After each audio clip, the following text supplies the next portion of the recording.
നമസ്കാരം. മലയാളി വാർത്തയിലേക്ക് സ്വാഗതം. വളരെ പ്രധാനപ്പെട്ട ഒരു വാർത്തയാണ് ഇന്നലെ മുതൽ പുറത്തു വന്നുകൊണ്ടിരിക്കുന്നത്. മുൻ മുഖ്യമന്ത്രിയും കോൺഗ്രസ് ലീഡറുമായിരുന്ന കെ കരുണാകരൻ്റെ മകൾ പത്മജ വേണുഗോപാൽ BJPയിലേക്ക് ചേക്കേറുന്നു എന്നുള്ള വാർത്ത. എന്നാൽ ഇപ്പോൾ ഔദ്യോഗികമായി തന്നെ BJPയിൽ ചേർന്നിരിക്കുകയാണ് പത്മജ.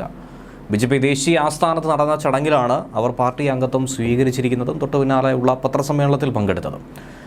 കേരളത്തിൻ്റെ BJP ചുമതലയുള്ള പ്രകാശ് ജാവ്ദേക്കർ MP ഉൾപ്പെടെയുള്ളവരുടെ സാന്നിധ്യത്തിലാണ് അംഗത്വ സ്വീകരണം നടത്തിയതും തൊട്ടു പിന്നാലെ അവർ മാധ്യമപ്രവർത്തകരോട് സംസാരിക്കുകയുമുണ്ടായിരുന്നു. പ്രകാശ് ജാവ്ദേക്കറിൻ്റെ വീട്ടിലെത്തി ഏറെ നേരം ചർച്ച നടത്തിയ ശേഷമാണ് ഇരുവരും BJP ആസ്ഥാനത്തെത്തിയതും മെമ്പർഷിപ്പ് ഏറ്റെടുത്തതും. പ്രധാനമന്ത്രി നരേന്ദ്രമോദിയെ പ്രകീർത്തിച്ച് തന്നെയാണ് പത്മജ വേണുഗോപാൽ മാധ്യമങ്ങൾക്ക് മുന്നിൽ പ്രത്യക്ഷപ്പെട്ടത്. മോദി കരുത്തനായ നേതാവാണെന്നാണ് പത്മജ പറഞ്ഞത്.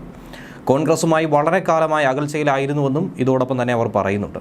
ഏറെ സന്തോഷവും അതുപോലെ തന്നെ ടെൻഷനുമുണ്ടെന്നും പത്മജ വ്യക്തമാക്കി. ആദ്യമായിട്ടാണ് ഇങ്ങനെ പാർട്ടി മാറുന്നത്.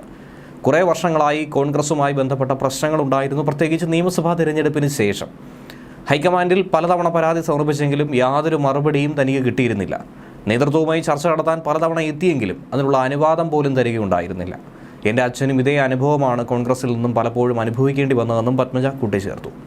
തുടർച്ചയായി കോൺഗ്രസ് പാർട്ടി നേതൃത്വം അവഗണിച്ചതാണ് ഈ തീരുമാനത്തിന് പിന്നിൽ, പാർട്ടി മാറാനുള്ള തീരുമാനത്തിന് പിറകിലെന്നാണ് പത്മജ പറയുന്നത്. കഴിഞ്ഞ നിയമസഭാ തിരഞ്ഞെടുപ്പിൽ തൃശ്ശൂർ മണ്ഡലത്തിൽ പത്മജ മത്സരിച്ചുവെങ്കിലും അന്ന് പരാജയപ്പെടുകയായിരുന്നു. 2016 നിയമസഭാ തിരഞ്ഞെടുപ്പിലും 2004 ലോക്സഭാ തിരഞ്ഞെടുപ്പിലും പത്മജ പരാജയം രുചിക്കുകയായിരുന്നു ചെയ്തത്. കെ കരുണാകരൻ്റെ സ്മാരകം നിർമ്മിക്കുന്നതും കോൺഗ്രസ് നീട്ടിക്കൊണ്ടു പോകുന്നത് പത്മജയെ വലിയ തോതിൽ ചൊടിപ്പിച്ചു എന്നതാണ് ഇതോടൊപ്പം തന്നെ ലഭിക്കുന്ന സൂചന. എന്നാൽ ഇതിനിടയിൽ പത്മജയെ അതിരൂക്ഷമായി വിമർശിച്ചുകൊണ്ട് കെ മുരളീധരനും രംഗത്ത് വന്നിരുന്നു. ഈ വിമർശനങ്ങൾ കേൾക്കുമ്പോൾ തനിക്ക് ചിരിയാണ് വരുന്നതെന്നാണ് പത്മജ പറഞ്ഞത്. ഉപാധികളൊന്നും തന്നെ ഇല്ലാതെ BJPയിലേക്ക് ചേക്കേറുന്നുവെന്നാണ് പത്മജ പറയുന്നത്. പക്ഷേ എന്നിരുന്നാൽ പോലും കേന്ദ്ര നേതൃത്വം പത്മജയ്ക്കായി പ്രത്യേകം കരുതി വെച്ചിരിക്കുന്ന പല പദവികളുമുണ്ട് എന്ന റിപ്പോർട്ട് പുറത്തു വരുന്നുണ്ട്. ഗവർണർ പദവി അടക്കം രാജ്യസഭാ സീറ്റ് അടക്കം നിരവധി കാര്യങ്ങളാണ് ചർച്ചയിലുള്ളതായി സൂചന പുറത്തു വരുന്നത്. ഇതുകൂടാതെ തന്നെ ഇത്തവണ ചാലക്കുടിയിൽ മത്സരിപ്പിക്കുമോ എന്ന കാര്യത്തിലും ആലോചന നടക്കുന്നുണ്ട്. ഇനി ചാലക്കുടിയിലാണ് പത്മജ മത്സരിക്കാൻ പോകുന്നതെങ്കിൽ എറണാകുളം സീറ്റ് BDSന് BJP നൽകേണ്ടതായിട്ടുള്ള ഒരു ഉപാധി ഒരുപക്ഷെ ഉയർന്നു വന്നേക്കും. ലോക്സഭാ തിരഞ്ഞെടുപ്പ് അടുത്തിരിക്കെ പത്മജ വേണുഗോപാലിൻ്റെ BJP പ്രവേശനം വലിയ തിരിച്ചടി തന്നെയാണ് കോൺഗ്രസിന് നൽകുന്നത്.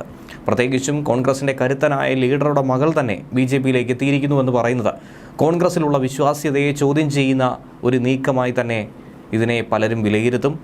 ഒപ്പം തന്നെ പാർട്ടിയുടെ ഏറ്റവും വലിയ പ്രതിസന്ധി കൂടിയാണ് ഇപ്പോഴുണ്ടായിരിക്കുന്നത്. നേരത്തെ AK ആൻ്റണിയുടെ മകൻ അനിൽ ആൻ്റണി BJPയിലേക്ക് ചേക്കേറി. തൊട്ടു പിന്നാലെ തന്നെ കെ കരുണാകരൻ്റെ മകൾ പത്മജ BJPയിലെത്തിയിരിക്കുന്നു.